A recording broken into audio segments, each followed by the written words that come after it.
are both running up to the referee here. They are both so upset, and the referee is just walking away from them. He won't even look at them in the face. He keeps turning. Like, Sophie even went up at one point and is like tapping on his arm. He would not even. Game 3 wasn't basketball. It was daylight robbery. The Indiana Fever didn't lose because of turnovers, missed shots, or being outplayed. They lost because every time momentum swung their way, the referees stepped in and ripped it from their hands. Aaliyah Boston couldn't even get a fair challenge acknowledged. Lexi Hull gave the performance of her career, and yet the spotlight was stolen by whistles that bent the game in Las Vegas's favor. Fans saw it. Social media saw it. The box score proves it. But here's the part that really makes this story dangerous for the league. This wasn't an accident. From Game 1 of the series, the pattern has been clear. The Aces don't just have superstar talent, they've had help, and Game 3 exposed it for the entire world to see.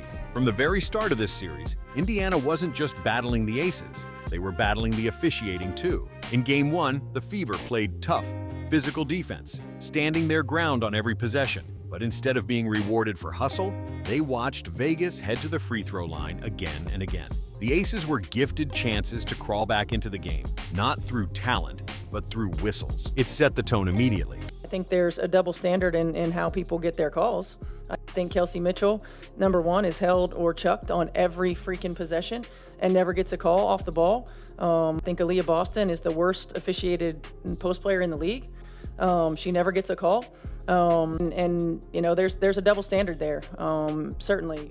Anytime Indiana's defense tightened, the calls loosened for Las Vegas. If a Fever player so much as brushed a shoulder, the whistle blew.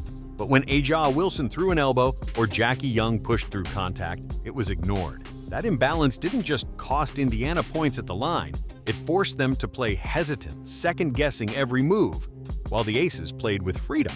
And by the time Game 2 rolled around, that pattern wasn't just obvious, it was suffocating. By Game 2, the whispers of bias had turned into shouts. Stephanie White said it herself after the final buzzer. It's hard to find flow when there's a foul call every 10 seconds. And she wasn't exaggerating. The whistles piled up so fast that the Fever couldn't even run their offense. Rhythm, gone. Tempo, stolen. Every trip down the floor turned into another stoppage. Another trip to the line for Vegas, and another wasted possession for Indiana. What should have been a hard-fought playoff battle started to feel like a scripted performance. You are 3-0 facing elimination in those playoffs. What can you take from Game 3? Don't say stuff like that. What? You can just... Again, like we've been through everything. So being in these types of situations isn't new to us. It's when we've been at our best, and we've got to continue to be. This group really... Indiana tried to counter with back cuts and off-ball actions, but none of it mattered when the refs dictated the pace. The Aces didn't need to build momentum with defense or shooting. They had the officials breaking the Fever's rhythm for them. Fans online saw it too. Social media lit up with clips of questionable calls, side-by-side comparisons showing identical plays called differently depending on the jersey. By the end of Game 2, it wasn't just frustration, it was outrage. The feeling was growing that Indiana wasn't up against one opponent, but two. And then came Game 3, when outrage turned into open fury. Game 3 was where everything boiled over. Indiana had the lead, the crowd was alive, and then one sequence flipped the entire night. Aaliyah Boston was whistled for a foul on Jackie Young, a call so questionable that Stephanie White immediately motioned for a challenge.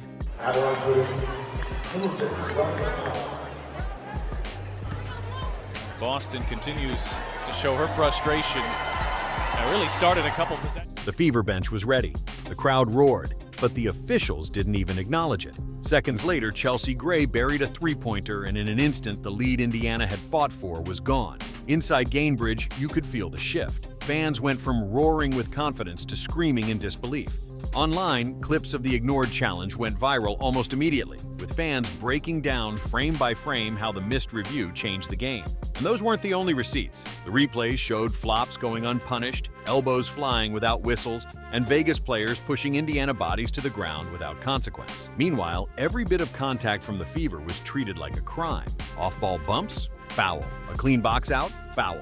Well, it's hard for us to find flow when there's a foul called every 10 seconds. I mean, it just really is. You know, and when they're at the free throw line, we can't get up and down the floor, and that's a challenge. Even routine plays that should have been no calls were handed over as freebies to Las Vegas. It wasn't just unfair, it erased Indiana's effort in real time. For a lesser team, that kind of officiating could have broken their will. But one Fever player refused to let the night be defined by whistles alone. And that's where Lexi Hull turned into the unexpected hero. While the officiating tried to drag Indiana under, Lexi Hull refused to let it happen. Remember, she wasn't even supposed to be on the court. After injuring her back in Game 1, Hull entered Game 3 listed as questionable. She looked stiff during warm-ups, her movements limited, and most fans assumed she'd only log a few minutes to spell her teammates. Yeah, everyone's like, you look beautiful. I was like, I know I look insane. But it honestly looks better now than it did when it first happened, so hopefully this goes down quick. I could see it looking out, like I could see it just from my own eyes. Were you pretty dazed when you... Yeah, I think it's more of like, what just happened, big like collision. Instead, she turned in the game of her life. 16 points, 10 rebounds, 4 assists, 2 blocks, a steal. And she did it all while shooting 60% from the floor and knocking down 3 triples that felt like lifelines every time Vegas tried to close the gap. Those numbers would be impressive for a healthy starter. For an injured role player, they were heroic. But what stood out wasn't just the box score, it was how she got there. Hull dove on the floor for loose balls, fought for rebounds against bigger bodies, and threw herself into plays that most injured players would have avoided. Cameras even caught her face twisting with pain between possessions, only for her to grit her teeth and keep playing. The crowd fed off her energy. Every time she hit a shot or forced a jump ball, Gainbridge erupted. Nice to see the ball go through the net for her and for her to play with such confidence. She is her own worst critic. He's a perfectionist. He wants everything to go right all the time, and it was nice to see the ball go through the net for her.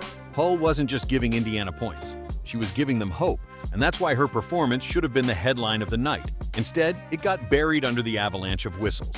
But if Hull became the symbol of Indiana's grit, A'ja Wilson accidentally became the symbol of Vegas's protection. Because while Hull was playing through pain to shine, Wilson delivered one of the worst games of her career and still walked away with the win. On the same night Lexi Hull played through pain and nearly dragged Indiana to victory, the Aces superstar looked anything but unstoppable. A'ja Wilson, the face of the franchise, the MVP candidate, the so-called most dominant player in the league, collapsed under pressure. She opened Game 3 with a smooth three-pointer that looked like the start of a takeover. Instead, she went ice cold. By halftime, she was an unbelievable 1 for 11 from the field. By the final buzzer, she had 13 points on 20 attempts, a shooting percentage that would embarrass most starters, let alone the league's best. I thought she got fouled. I think it's pretty egregious what's been happening to us the last few games. A minus 31 free throw discrepancy. Aaliyah Boston deserves the credit. Possession after possession, she walled off the paint, forced Wilson into awkward fadeaways, and denied her the easy looks she usually feasts on. Wilson didn't bully her way inside. She drifted, settled, and looked visibly frustrated as shot after shot clanked off the rim.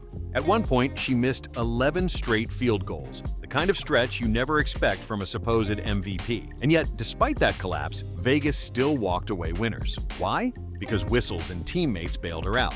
Jackie Young poured in 25 points. Chelsea Gray steadied the offense with clutch shots. Kaya Stokes and Alyssa Smith chipped in at key moments. Wilson didn't win this game, she was carried through it. That's what infuriated Fever fans most. Their team bottled up the best player in the league, held her to a nightmare performance, and still lost. Not because they were outplayed, but because the game bent toward Las Vegas every time it mattered. And to make it worse, the media spin machine went to work immediately, covering Wilson's struggles with soft language about her all-around impact instead of the ugly truth. She was shut down. The box score tells the real story. Wilson collapsed, Boston dominated, but the headlines told a different tale, one designed to protect the league's chosen star. If Game 3 proved anything, it's that the story you see on the floor isn't always the one you hear afterward. The media didn't talk about how Indiana bottled up A'ja Wilson. They didn't highlight Lexi Hull's grit or Aaliyah Boston's defensive masterpiece. Instead, they padded the narrative. Headlines focused on Ace's depth or praised Wilson for rebounds and blocks, as if that excused 13 points on 20 shots. It wasn't just frustrating, it was insulting. Fans knew what they'd seen, a superstar being smothered and a role player fighting through injury to keep her team alive. Yet national coverage glossed over both, treating Vegas's win as business as usual. That disconnect only fueled the outrage. Clips of the missed challenge, the phantom fouls, and the flops racked up millions of views on social media. They were much more aggressive and physical defensively. And, you know, we didn't counter that with our off-ball actions or with our back cuts. So they took us out of our comfort zone. I mean, offense is about rhythm, it's about timing, it's about spacing. We allowed them to do that, and they kept us from doing it. While mainstream outlets seemed determined to look the other way. And that's what makes this series dangerous for the league itself. Basketball fans can accept bad nights, even controversial calls. What they can't accept is the feeling that outcomes are being manufactured. Every ignored foul on Boston, every bailout whistle for Vegas, and every carefully framed headline adds to the perception that Indiana isn't just battling another team. They're battling the system. By the time Game 3 ended, the Fever weren't just fighting for survival. They were fighting for credibility. And Game 4 suddenly became bigger than one playoff series. Sunday at Gainbridge isn't just another playoff game, it's survival. One more loss and Indiana's season is over. But this isn't a team limping to the finish line. It's a roster that knows exactly how close they've been and how much has been taken from them. 17,000 fans are expected to pack the arena, and that crowd won't sit quietly through another whistle show. Every rebound by Boston, every three from Hull, every drive from Mitchell will shake the building like thunder. Gainbridge has been a nightmare for visiting teams all season, and Vegas knows it. Even Becky Hammon admitted her team hasn't enjoyed playing here. That's the Fever's biggest weapon, turning frustration into fuel and the crowd into chaos. Indiana's plan is simple. Feed Boston early, force Wilson to defend without bailout calls, and re-establish Mitchell after her rough outing in Game 3. And Hull, she can't be treated like a fluke. Her performance gave this team a heartbeat, and if she delivers again, the series doesn't just stay alive, it shifts. Vegas is vulnerable. Wilson's confidence is shaken after Boston smothered her. Jackie Young is carrying too heavy of a load. Their depth looks fine at home, but can it withstand the storm of 17,000 fans on the road? That's the real test, and Indiana knows this is their moment to expose just how hollow the Aces' wins look when whistles don't carry them across the finish line. Game 4 isn't just about staying alive, it's about revenge and rewriting the story of this entire series. The truth is simple, Indiana didn't lose Game 3. It was stolen. They built a lead, played suffocating defense, and saw their work erased by whistles that handed Las Vegas free points. That's not competition, that's interference. And that's why Game 4 carries so much weight. This isn't just about extending the season. It's about proving that the Fever belong, that they can outplay champions when the game is decided on the court and not at the stripe.